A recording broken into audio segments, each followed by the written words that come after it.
अगर आप भी चाहते हैं राणा प्रताप ऑफिशियल के सारे ऑडियो वीडियो आप तक पहुंचे, तो हमारे चैनल को सब्सक्राइब करें और बेल आइकन जरूर दबाएं। धन्यवाद।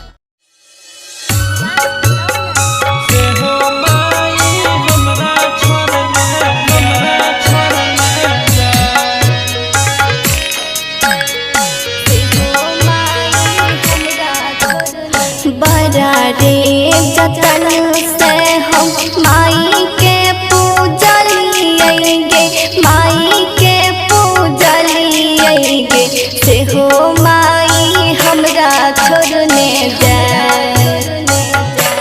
हाँ हाँ हमर माई हमरा छोड़ने जाए। आहो भैया झूमी झूमी पूजा पाठ मैया रानी के कलिए हो, मैया रानी के कलिए हो, से हो माई हमरा छोड़ने जाए। हाँ हाँ हमर माई हमरा छोड़ने जाए। हाँ हाँ से हो माई हमरा छोड़ने जाए।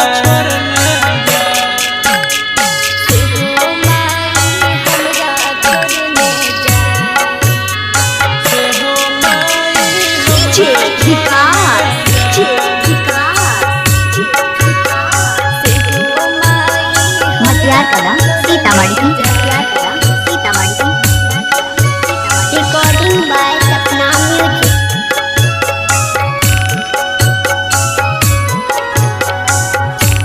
आगे माई राची राची माटी हम मैया रानी के गढ़लिएगे, मैया रानी के गढ़लिएगे, से हो माई हमरा छोड़ने जाए।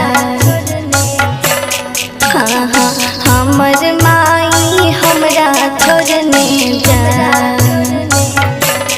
आहो भैया जोरा जोरा चुनरी हम मैया रानी के चढ़लिए हो, मैया रानी के चढ़लिए हो, से हो माई हमरा छोड़ने जाए।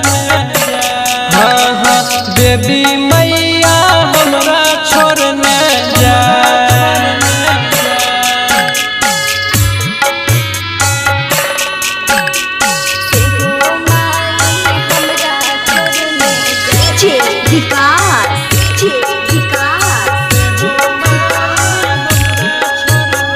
मटियार कला सीतामढ़ी की, मटियार कला सीतामढ़ी की।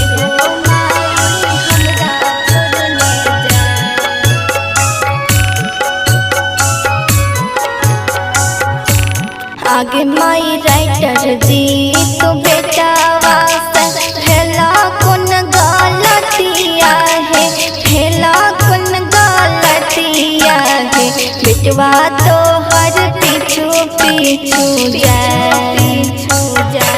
हाँ हाँ कहो मैया हमरा छोड़ने जाए। आहो रमा रुके नाही हमारा से अखिया के लोरवा हो, अखिया के लोरवा हो, किया मैया हमरा छोड़ने जाए। हाँ हाँ देवी मैया हमरा छोड़ने जाए। हाँ हाँ हमर माई हमरा छोड़ के जाए। हाँ हाँ हमर माई हमरा छोड़ के जाए। हाँ हाँ हमर माँ